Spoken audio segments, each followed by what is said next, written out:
Hello, everybody. Welcome to the Local Service Podcast. And today we have our first guest here in office, which, if nobody knows, we share an office. This is my brother, Oscar. Oscar, go ahead and introduce yourself. Hello, everybody. I'm Oscar, Caesar's brother. So right next to my Symphony Advertising office, we have the Detail Groove office, and then we have the R3 office, and then we have a warehouse. Who knows is going to happen. So naturally, this is gonna be our first guest, and I'm gonna treat it like how I would want to interview other local service-based businesses. Obviously, this is gonna be a lot more casual, a lot more easygoing, because like I see the dude every day. I've known him now for as old as he is, so this is like a great layup to get the reps in, which I'm a fan of. It's all about getting the reps in. It's all about putting in the work. It's all about doing repetition, so that when a client calls and you pick up the phone, you know what to say. You're not freaking out. So to get started, I think it'd be fun to talk about R3Detailing, which is obviously what you've been doing. But before we even get to that, I'd like to know what kind of jobs you had before. Like, some people go straight into business. Some people bounce around many jobs. And sometimes they're connected to why you do what you do. Sometimes there's relations to what you learn to get there. And I just, off the top of your head, what are a couple jobs that you had that you liked, that you didn't like, that had value, that didn't have value? By all means, take it away. First off, Caesar, thanks for having me on today's show. Appreciate it. Okay, going back all the way to 2011 at a high school, first job was Tutti Frutti. I'll skip by that. And then I went to Discount Tire. I think at no job, I think the longest time I was at a job was at Discount Tire for a year. Other than that, no job past maybe like 6 months. When did you have your Tutti Frutti job? Like what? When did you start? That was like 2010. Well, how old were you? I think I was like 17, 18 at the time. When was your first job? I think that was that one, 17, 18 years old. Did you ever make money prior to that job? No, I did not. No. I remember, if you want to go already connect, like, I know everyone has a story of, like, I've always wanted to be. I remember when I was 14 at the park playing soccer, like, I just remember getting out the truck and I was like, one day I want to have my own business. That's it. Like, there was no nothing. Did you see anything? No, I was just like, I stepped out the truck and I was like, what truck? I want my dad's Toyota Tundra. I just stepped out of it. I stepped on the field. I was like, one day I want my own business. Did you see like a paletero? Did you see like somebody selling soccer balls? No, but I remember at the same time, I've always thought, like, if I ever have the opportunity to, like, give someone else some opportunity, and at the time it was like at 14. Yeah, I was like, I'd want to give someone the opportunity to, like, have something to work at. Or I don't know, something. Cool. But I remember at 14, I was like, I want to have my own business one day. Who knows? That had to stem from somewhere. Who knows? Yeah, and I thought about it, and I was like, what does it? I could not point you. But it's not like I acted on it or anything until so many years later. But I remember when I was 14, stepped out the truck, I was like, I want my business. I want my own business one day. And that's it. Yeah. So the seed was planted somewhere before that. Yeah. But it kind of materialized like a thought. Your thoughts become your blah, and your blah becomes your blah. So, like, you could say that part of the root is that you remember. Yeah, for sure. Yeah, 100%. Yeah. So on that Tutti Frutti thing, do you remember what you did with your first check? On that one, I was into cars. So every I actually had two jobs. At some point in the Tutti Frutti timeline, I had two jobs, both minimum wage, and every check I would just throw into my car, buying car parts and stuff. Yeah. So that's what got me into being a car enthusiast, which led me to being a detailer, which led into all this. But the first checks that I got, it all went to my car. Yeah. Did you? Are you still into cars? Not as much as what got me into detailing, just because then, like, business and stuff took over. But I still do enjoy, like, looking at cars or, like, thinking about car builds or whatever. But am I, like, a hardcore enthusiast that just wants to be just be in the garage? Nah, not anymore. Nice. But that is something that I could see myself, like, in the future, like, getting back into cars, doing builds, building some kind of rally or some kind of whatever. Like, I could 100% see myself getting back into that scene. Nice. But going back to Tutti, it was Tutti Frutti for actually there. I think I was the longest because, like, I had friends there. Like, I couldn't just dip because I had friends and I knew the owner. And the culture was good. Yeah, the culture was good. So it was Tutti Frutti. Yeah, it actually was great. I learned a lot from there. And one benefit to me that I always saw is, like, I always learned by I don't know what it's called, but, like, I always learned more than what I was actually doing because I actually consumed what I was doing. Meaning, if I just started and someone was training me, like a shift leader, and then the owner told the shift leader what to do, whatever. Or like, I would consume all of that. Like I would see like, okay, so he's doing that to him. So like, and it's not like I actively did. I just that's how I saw maybe a personality thing. You were always 100% absorbing more than the front task. Like it was yeah. like, okay, well that's what I'm getting, but why is he doing yeah, that? 100%. And Yeah, why is he listening and to her? I looking back at it now, I understand like that. That was like a skill that it always just came to me. Pause. Of like just it happening because. Then like I worked there, and then like a common theme amongst every job that I had, or not every job, but most jobs, is whether I was there for like a few months or close to a year, whatever. I was always the highest position that you could get at whatever position at whatever place. So you were climbing corporate ladders, and you know. Yeah, but every time like that was a comment. Like looking back now, like I noticed this so many years ago, where I was like at every job I had a leadership job. So at Tutti Frutti, I worked whatever, and then I became a shift leader. But granted, it was a small, but nonetheless, yeah. And you can go all the way back to elementary school when I was the hallway monitor. And that sounds funny, but like I was a hallway monitor in 5th grade. I was the first one out at the classroom to go get my little orange belt. Fast forward to Tutti Frutti, and I worked up to a shift leader. Went to discount tire, worked up to a crew chief. You can skip a few jobs because there were like a few months, and I dipped. And then I went to I landed a job as a marketing director for some dental offices. I was the marketing director. And any place just like I kept on like where there was room to grow and such. Like even when I worked at a commercial carpet cleaning place, I was 3 months in the warehouse 3 months as a tech in the field, 3 months in the warehouse as warehouse manager, and in 3 months I moved all the way up to the offices, where I was in charge of scheduling 30 plus employees. But like I was always like moving up and doing things that would that I could like add more value to. Basically, I was never just like, oh, I'm just here for a check. Like I always like, what else can I do? And that's and like, what is that out of boredom? Is this out of like no, sheer like I can do better? Is it like why would you do that?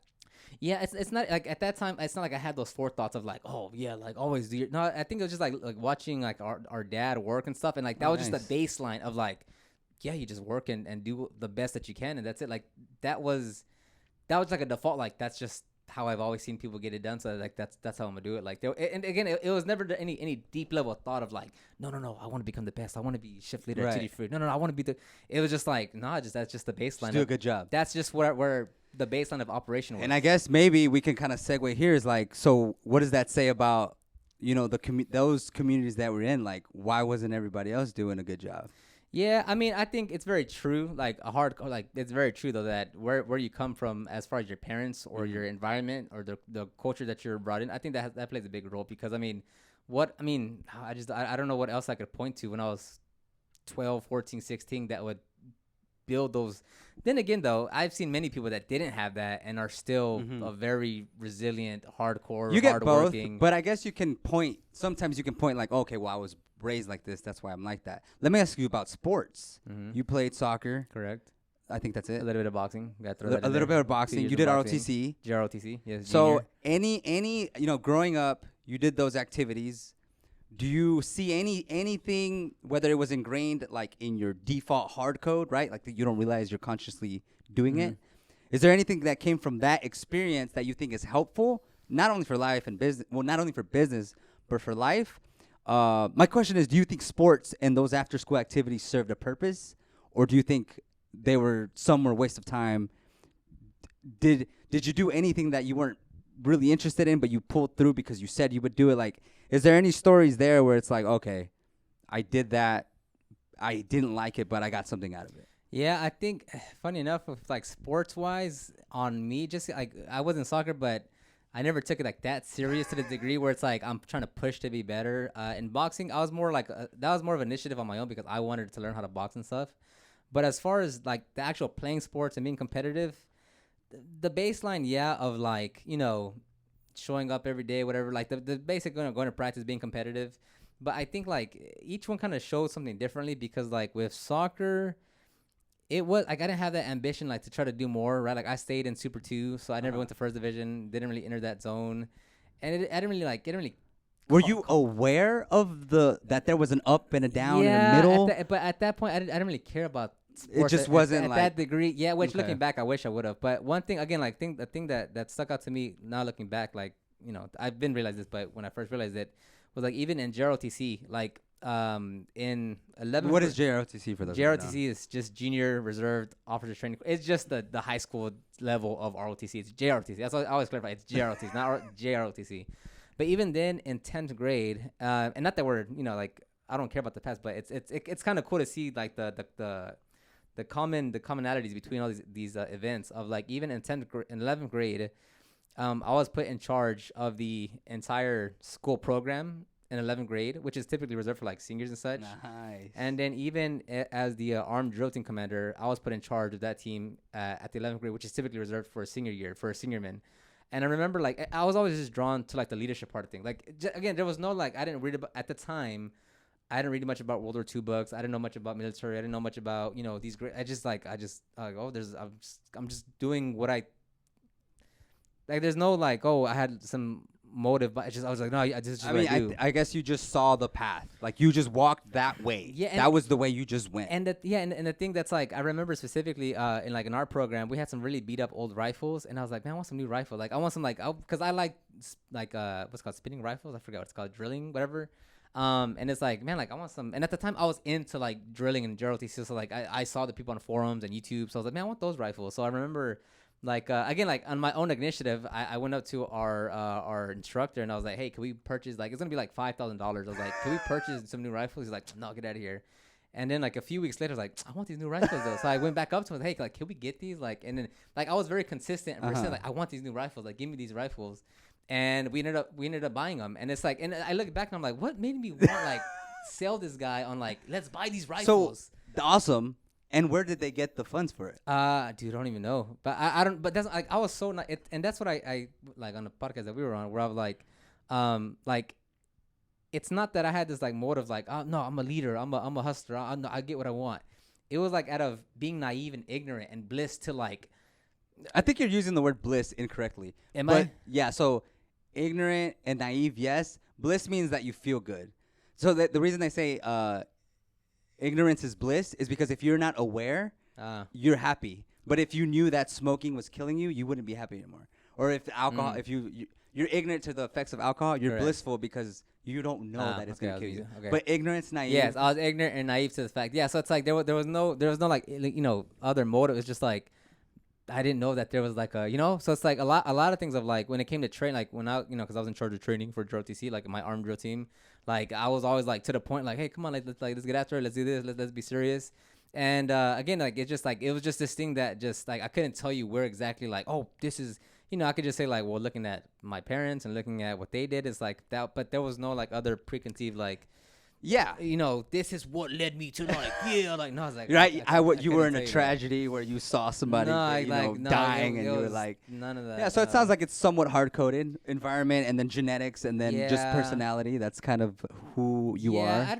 But I'd probably put more weight towards the parents' part. Of course. that was the upbringing. So that's I mean, I gotta give credit where credit's due. It's not like I'm 100% not saying. Well, hard-coded would be parents. Well, yeah, I'm not saying that I just like, oh no, I made all this money. Like I'm born. Like I'm not. Well, not in a cocky way. I'm not saying like, no, I did this on my own. No, yeah, like there was other influences beyond what I perceived at the time that like led me to take those steps and to have those characteristics. Yeah, because even real quick, when I was at this other boutique fitness firm, and they did small group training, whatever.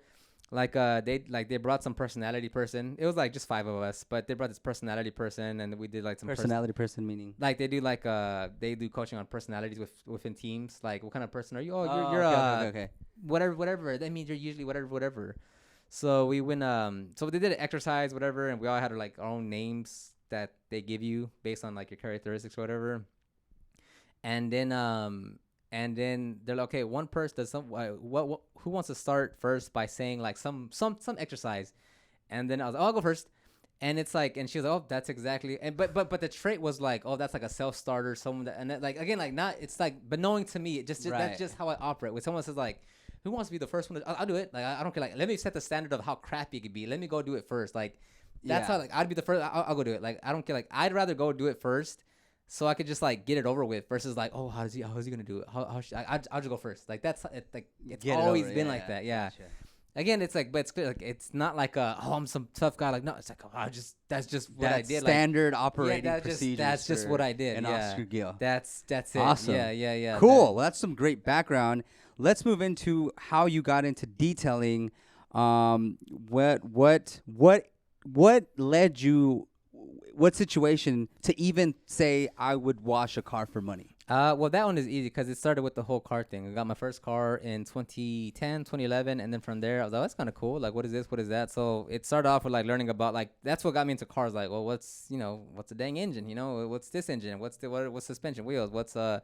What's that? And then you go down that rabbit hole, and then like, oh, it's kind of cool actually. So what got me into being a car enthusiast first and foremost was like the car that I got in high school, and then from there it just you keep on researching, and then you're like, oh, how to wash my car, and then you go into that rabbit hole of like, well, how do you clean, how do you do this, and there's this whole proper methods and whatever. Oh, that's pretty cool. And then Did you?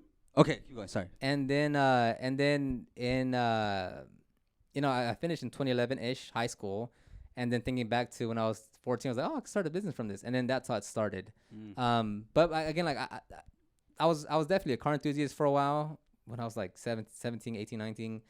And then that not quickly went away, but that quickly went away. And then I went more to like I definitely say like detailing has never been like a pure 100% like fire passion that I have to go and like, it's never been that. But I definitely do enjoy it. It's cool working around cars and such, but that's what led me into detailing. And then now we just clean cars for a living. That's what we do. So the detailing. So you're in it. Let's talk about a little bit about the journey. So how long you been doing it now? So now since 2011, so 10 plus years now. 11 years now. Give me like, if you can. This is pretty out of nowhere. Can you give me like a contrast of where? I don't even know how you want to define, but like where R3 Detailing as now minus where it was, and what is the difference? Well, it's also very unfair, but yeah, no, it's not unfair, but yes, actually, it's not that it's unfair, but yeah, I mean, stark difference is, I mean, okay, let's say first-ish year, having no idea what business is, no idea what you're supposed to do to grow it, no idea how to make money. I didn't have any money, no customers, no progress, and then, I mean, 11 years later now, a small team, we're doing, however many cars per day, passing 10,000 per month with 2 shops or a shop and a van, and like, a lot more activity going on a daily basis, managing people, finances. What part do you like better? Do you like the startup phase where it was just you going out there and doing the work? Do you like it now where you're maybe a little bit more hands off as far as like actual detailing, but is this better? Is it different? Is it? Yeah, it's definitely. Oh, I like this part not just because like I mean I just like the actual growth part of it and stuff. And like like the thing I like most is like continuing to build a team. That's really fun. Like finding that right person that's like, oh man, like you're a good fit for this culture. Let's like let's work together and try to do things. Because I mean another cool thing is like the same way that I just gave you all that backstory is exactly how it impacts like who I hire and how I hire. Right? If I hire someone, they're gonna be not be on that level because obviously it's not fair. But more so like this is the level that I operate at, and I never expect anyone to work at that level. But just know if you do come on board, you are expected to be held at a standard that is like pretty high. Not as far as like perfectionist, but it's like we hustle and bustle when we're here. Like it's fun, it's great, we laugh, we have good time, we joke around all the time. But let it be known right now that when you get here, like we are full gas every single day. Especially if someone's working directly with me versus not on the tech side. It's like, especially because you're directly with me, like you're gonna be moving at like lightning speed every day that you're here in a fun, very like cool manner. But it's like we move and groove, like the same way that I was acting or moving in my first job at Tutti Frutti or Discount Tire to like 5 years into the business is the same how I operate now. It's like you just get the work done, and it's like the more you can do, the more you can tackle, the more you can bring on, or the more people that you can bring on, the more that I can do, the more that I can kind of delegate tasks. Is like that the team part is the funnest part, is like bringing cool people in to have a good time or to work most first and foremost. But then it's like building a cool team like where you're happy and like excited to come to work every day. It's like, oh, I just get to hang out with the boys, like that, and that's what like that's what they say of like, man, like it doesn't even feel like we're working. It's like we're just here with a bunch of friends cleaning cars. Like that's how it is, like even with the new editor that we have, it's like it's just what we like to do. We're shooting, we're editing, we're filming, we're posting content. It's like it's a lot of work. Don't get me, like it's a lot of work, especially because I tack on as much as I can. But it's like it's fun. It's very fun. It's very exciting. Like it's very cool. Yeah. So that's definitely the is bringing on people. That's awesome. So on the contrary, on the contrast, on the other side of the coin, on the flip of the token, what is the bad side? Yeah, on that same bad side, you could say it. I mean, like one thing that I said for a while now is like for every one solution, it's 5 different problems. So, for instance, like to find that one person though, I mean, you're going through a bunch of different people. You're gonna hire someone that's not gonna work out. You spend 2 months with them, they leave. You restart that process. You hire someone else. Do you ever feel like it's a waste of time? Well, I mean, it's a waste of time until it's not, because if I go through so many like bad hires or bad interviews or bad whatever, eventually once I find that right person, I know exactly what not to do with that person once that actually comes a. Do you? Oh, I was just gonna say, do you ever think? Have you ever thought like, I'm just gonna go back to being just me? No, I could never do that. Not anymore. Nah, it's just you're just not able to do it. You're so limited when you're by yourself. Like there's no way in any way possible that I could do 25% of what I do right now. If it was just like there's absolutely zero way. And not only that, but it's like no, I can't see myself. How did it feel whenever you went from Oscar Gill doing the detailing to now it's not Oscar Gill doing the detailing? For the customers. Yeah, on that part, would they know? Would they ever no, had an idea? Yeah, no, not at all. And I mean, I haven't really thought much into that just because I've been doing it for so long. I mean, I know a lot of people would like kind of gasp at that idea of like, no, I don't want to let go. But to me, it's like, once I got into that mindset of like, I want to let this, like, it's time to hire someone to let it go. And a important part is like, if you know you're hiring the right person, it's like, it's much easier to let it go, right? If you have that second thought of like, but is this the right? You got to have that confidence in them. Yeah. So, when I brought on Lex as a partner, it's like, he has it. Like even if he does mess up or anything, like he has it though.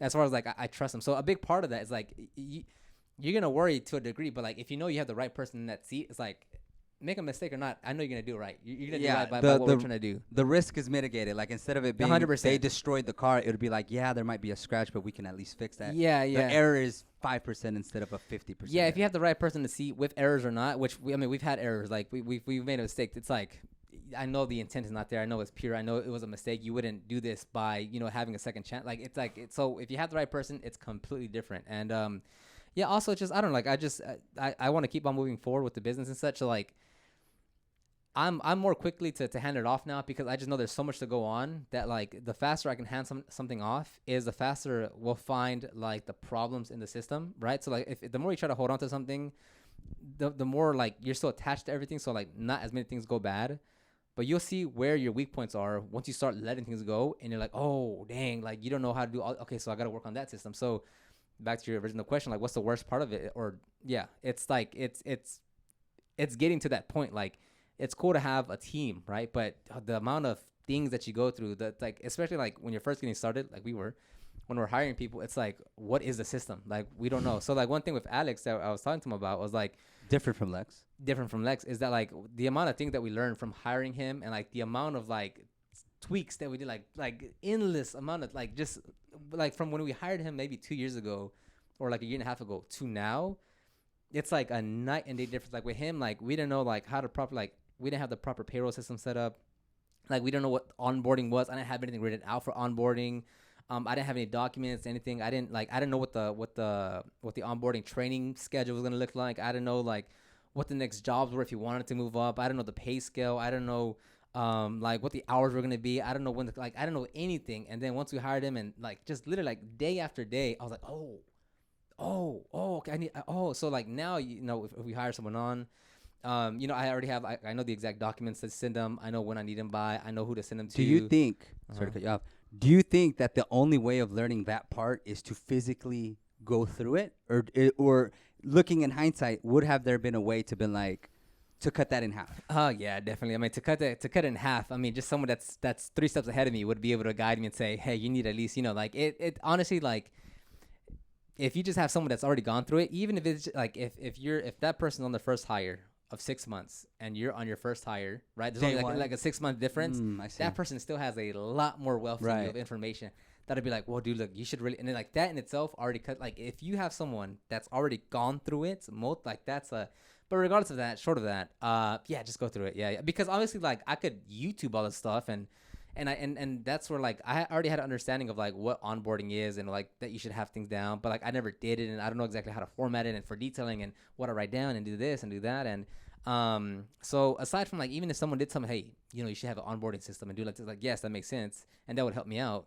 But then it's still my time to like, aside from all the detailing and all the videos, like still spend the time to write these documents out that outline everything that we do. And they have to be unique to your company. Yeah, and that's a big part. I mean, the amount of hours I spent just writing out things that are basically going to only be seen by a handful of people for the entirety of what we do, right? Like me spending whatever 5-10 hours writing out these like large documents of like what, but it's like once we do hire someone that's going to help us continue to run and grow the business, like them seeing all this, saying, oh, this is like, this is a legit company. They're and it goes back to like the standard that you hold yourself to, the standard that I do. It's like, yeah, like when you're here, even if it's just 3-4 people here, like this is where we operate, Right. this is where we're at. Like you see all this, like this is the level that we hold everyone to. So yeah, the hardest part to that of like the contrast is like, it's just getting to that point, going through the iterations and the problems and I mean, we've gone through many problems of like hiring people and them leaving or it not working out or training is they're not getting it, whatever. Like, as good as it is, like, oh, the team is, you go through a lot of other crap to find that right team. And aside from that, like multiple attitudes, multiple personalities, multiple schedules, multiple like, so it's like, it's always just problems, good problems nonetheless. But it's like it's all it's just problems. Yeah, every day. and it's like almost like problems are what give you purpose. Like without the problems, if everything was working and everything was gravy, like what then? Yeah, I mean, and again, it really comes down to like, I mean, I know a lot of people that don't want to hire, that would prefer just stay on because of that exactly. Like again, like the amount of work that's put in, just, and not only that, but the cost associated with it, where if you're hiring someone for 13, 14, 15 bucks an hour, it's not 13, 14, 15 bucks an hour. It's on top of the tax that we withhold if you're going to do insurance, whatever like that. 13, 14 balloons to 15, 16, 17, $18 an hour. And it's like, there's a cost associated to it, like pretty heavily, but it's like, like to me, I couldn't see I could not physically see myself go back to one. Like that's not happening. Like it can't. Like not but just like the impact that I can have, like, and it goes back to like what I do now, jumping forward to the detail group of like people, sending me DMs or messages or the few people that pull up, which I don't recommend, but the few people that actually the few people that do pull up and they just talk to me, like, hey man, like I've been watching you for years, like you made me start my business or quit my job or I'm now making whatever. Like, because I have a team in place that allows me to do more of that, like I have a bigger impact everywhere else with what I do. So yeah, no, I can only see myself getting bigger at this point. That's awesome. So now that we're closing in on the final minutes here, I have a question for you that we have 2 minutes and a half to answer. So I would like to know, what would be your unreasonable goal with R3 detailing? Like if you could just, no obstacles and you could just be as unrealistic, what would you like R3 to do? Just R3 specifically? R3 specifically. Okay, R3 specifically, which is our service-based business, right? Okay, on that one, because my goals have changed quite a bit. So on that one, based on that one, I would cap it off like at $5 million a year, like in revenue, with like a couple. Like it would be cool to have shops here in Houston and then in Austin. That would be cool. So multi-location. Yeah. I mean, I have changed my goals on that one a bit, but nonetheless, like, and I'm kind of pulling back the power bit on R3. But in the future, I would see where like I just dump a lot of money for growth, like much more than what we're doing right now. And basically, like, think about like going back to your original question, the first one of like where did I learn the most? Discount tire is probably the place where I've learned the absolute most. And I've always had the idea of trying to do like a detailing business structured like how discount tires ran, where it's like there's like 4 bays, there's like everyone has like there's like 2 techs per bay, and then you just put it in the car, it gets knocked out in a few hours, and then you just send it right back out and put it one. But then having like multiple of those across Houston and Austin. Yeah, but that'd be like like when I got the funds, cause it's a lot of money to try to like grow like a local service base, like when you need buildings and equipment and all that. So no holdbacks. Like in the future, I'd like to like do that kind of system where just like clockwork. Like that. But that's way down the line. Nice. Well, that was gonna wrap up this episode, a 30-minute banger with Oscar Gill here with R3 Detailing and Detail Groove, and who else knows whatever else. Go ahead and let people know where they can find your stuff and so on and so forth. Yeah, so if you guys want to listen to all the detailing business advice that I give you, that's at Detail Groove. You can link it down in the show notes, please. Yes, sir, on YouTube. Sure. Yeah, just anything Instagram at Detail Groove, TikTok, Detail Groove Co. YouTube, just find Detail Groove, or my podcast, because I have a podcast too, the Detailing Business Class Podcast. It's on Spotify, iTunes, and YouTube. Yeah, check me out there. Awesome. Thank you so much, sir. All right, sir. Thank you very much. Yep. Peace.